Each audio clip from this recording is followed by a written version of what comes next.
Is it started? Yes. Oh.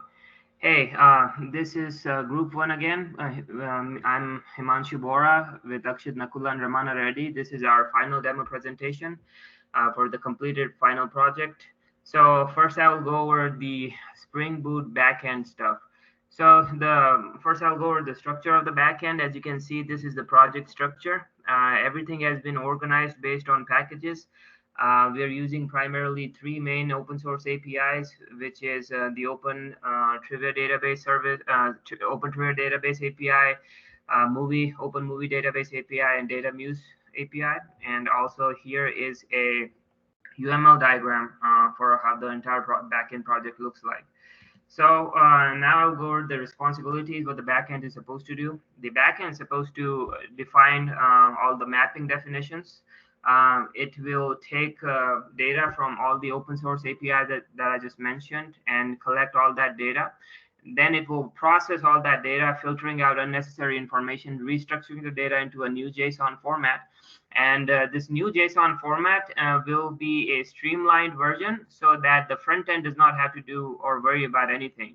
The back end takes care of all the data processing and management aspects. And it will only have two universal formats. So the first format is the question format. The question format is divided into a question, a correct answer, and a list of incorrect answers. Meanwhile, the fact is just a bunch of JSON objects which have strings in it. Now, and more things that the backend is supposed to do is generating backend valid responses from the clean data. API communication and error handling is also done entirely by the backend system. And also, like I mentioned, provides responses in a consistent format, which are the two universal formats, the question and the fact. All right, next is the abilities of the backend. It's able to generate questions, facts based on the count and mode type. So the front end only has to worry about giving it which API to query and what is the number of items to fetch. So the data, of course, is pulled from the three open source APIs, and also individual curated API responses can be fetched separately. So if the front end wants, for whatever reason, for the reasons of testing or debugging, the front end is also able to fetch curated data for each individual open source API without having to actually deal with the open source API calls. Then we have maintaining a lightweight JSON serialized database. So the way we handle user scores is by creating a lightweight database. It's basically a JSON file. What the backend does, it serializes JSON data based on the front end's query. So the front end will basically send over user the score and the game mode type. And a JSON object will be created based on that, and it will be serialized. Mind you, the front end does not have to send over any of these data. There are default options already available in case any of the information is missing.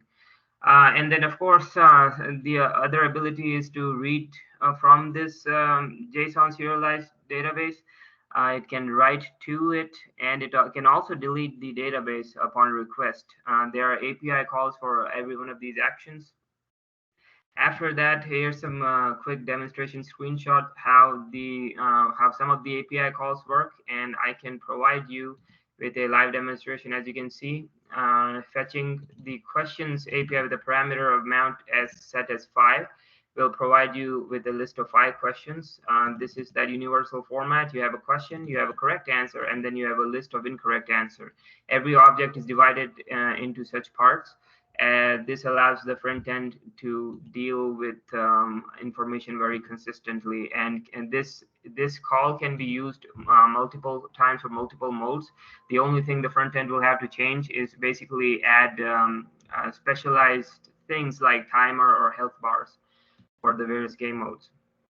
Another one is, of course, the facts page. I can demonstrate that. Um, So say, for example, if I want to, if the front end want to fetch 3 counts, 3 facts, and this will be the format it will be given back in. This is the second universal format. It's basically just 3 strings with randomly generated fact. The data comes from the 3 open source APIs. And then, of course, we have the read scores. So read scores basically allows the user on the front end to read the database file. Here are the scores, and it is in the following JSON format. Now, here are not a complete list, but is a list of the API queries that is available to the front end. There are, of course, way more than this, but for brevity, we will limit ourselves to these. I'll just quickly go over. As you notice, there's the read courses for reading the data from the database. Submit allows the front end to submit user scores along with other parameters. Reset scores basically will delete the entire database. It will flush all the contents. Then you have questions. This is for fetching questions, facts, and these ones, as you see, are for fetching curated information for individual open source APIs. These are not necessarily used, especially in the US part of the application, but in case the front end wants to make use of it, these are available. Now, I also went ahead and did some testing for the backend. The application testing is primarily divided into 2 parts. One of them is, of course, testing for the home controller, and the second one is for integration testing. The home controller test is very simple and basic. All it does is upon when the server starts, it just makes sure that the home controller is not null. This basically allows us to know if bundle.js is present in the requisite folder. And then on top of that, I did some OpenTrio database service testing. It just makes sure that the service template is working, and upon success, it will return a success code 200. Integration testing basically used the model view controller mock class to test API endpoints. I used two particular test cases, one for the submit query and the other one for the question count accuracy. All of these tests ended up passing. Now we'll go over the challenges for the backend. The primary challenge for the backend was coming up with some algorithms or strategies to search and retrieve relevant data. Out of the three APIs, 2 of the APIs are not designed for a question answer format. So the challenge was to find out a graspable a point of entry for the API so that I can use some randomly generated data to query the server and then come up with some sort of discernible pattern that I could predict and then use to generate my curated data. Then also another problem was that the JSON format was not consistent among the open source APIs. The response codes were not the same as the HTTP response code. They were basically a list from 0 to 5 for one of the APIs, and the other API did not even use them. So there were certain mechanisms created within the services to streamline all that response and basically turn them into one of the 2 universal JSON formats that I created. And of course, helper classes tools were created, and all these can be found in the utilities package. And the tools have been made in such a way that they are flexible enough to be used for multiple services. Then we'll go over the issues for the backend. One of the issues is that there are some rate limitations for all the APIs, especially for OpenTrivia database API. What we decided to do was allow the front end to handle it because it would really make no sense for the back end to handle that part because the back end will still have to send some sort of information to the front end, and it's simply better for the front end to block any bad responses and allow the UI to wait so that the user can just wait for the next question instead of having to see any sort of response when there's a rate limit. Another thing is the exceptional handling part. This was not necessary for the overall app.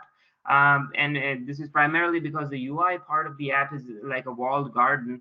And the issue is stemming from the application.properties file. So now, usually, this sort of an app, the Spring Boot apps requires all the mappings to be mapped automatically by default. And even when you don't add the particular line, the uh, the options are set to true even if you don't see them. But if you turn them off, only then the exception handling can work, but this will break the UI part. So that was undesirable. So this is still in the work in progress state. This will not be finished, but it's not necessary for the functioning of our app. In conclusion, I would say that all the proposed APIs were utilized. The project, I would say, at least from the backend side and of course on the UI side, is a success. Exception handling has been done with high code coverage. There's at least two different type of testing involved with 4 different test cases. All of the test cases passed.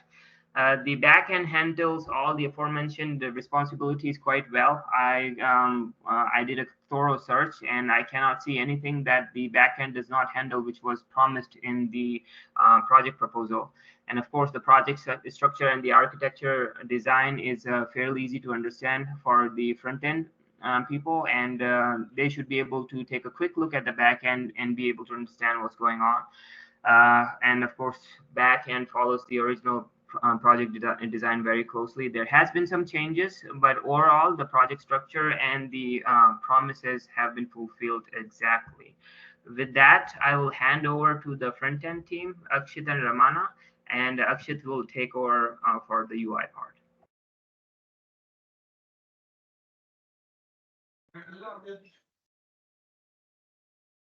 Uh, so so So in the front end, Akshit is responsible for handling the UI part, and he will start from the homepage of the app. so in the front end of the quiz app, we have the following pages: home page, quiz page, facts page, app usage page, and the dashboard page.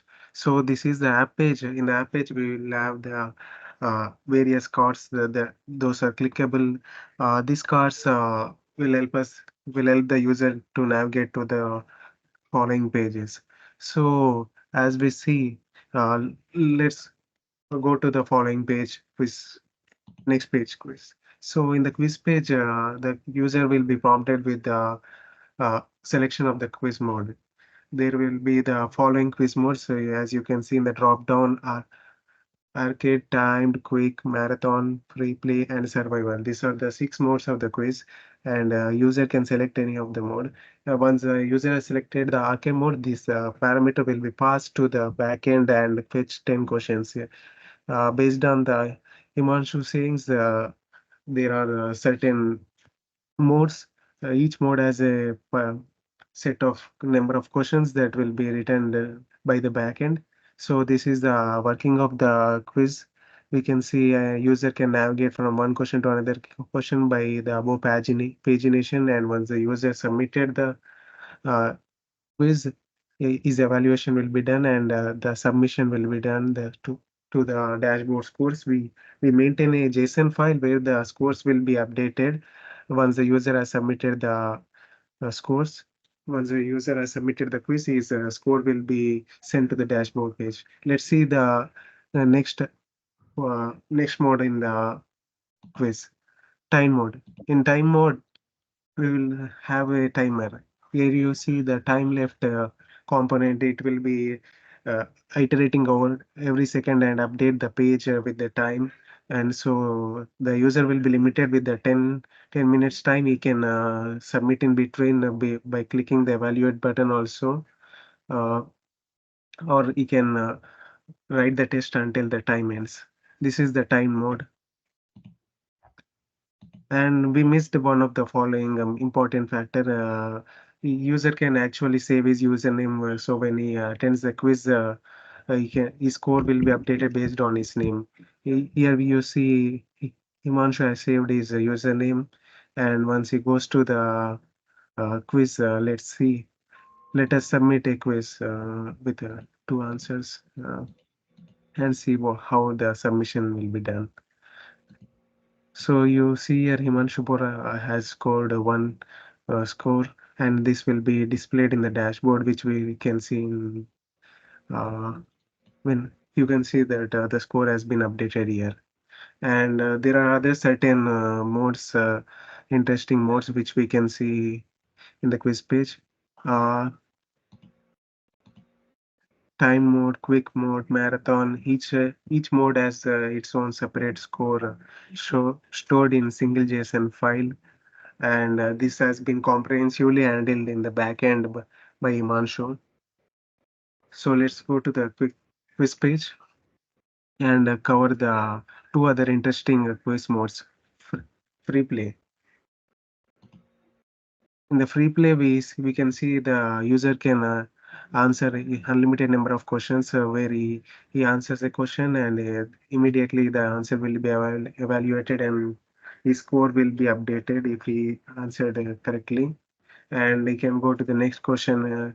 It's not limited by time and not limited by the number of questions. It's infinite play, and he can quit at any time he feels he's done with the quiz.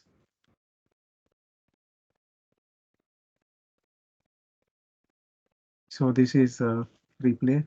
And finally, interesting. Let's see the survival mode. Survival mode is the most interesting one. Here, the user will have a health. If he answers a question wrongly, his score health will be impacted by 10. And if he answers the question correctly, his score will be increased by 1. So user will have 10 chances if he 10 life 10 lives. If 10 lives are lost, his health will be go his health will be 0, and he will be quit from the quiz by sending the scores to the dashboard. This is the overall concept of the survival mode. Hmm. Uh, he can submit in between. Yes. So the score has been submitted successfully, and if we see in the dashboard page in the survival mode, you can see Manshu's score has been updated to 1. So this is the quiz page concept. It's been a very uh, comprehensive logic with various parameters and various modes handled in a single component along with plus various submodules in the quiz page. So we'll go to the facts page. Ramna will explain his contribution in the facts page in our project.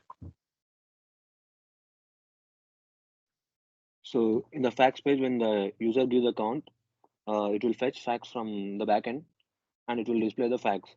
So we use just and state manager here, and if we navigate from one page to another page, uh, the facts will be remain same and it will not be deleted, uh, but the quiz will be it will be restarted.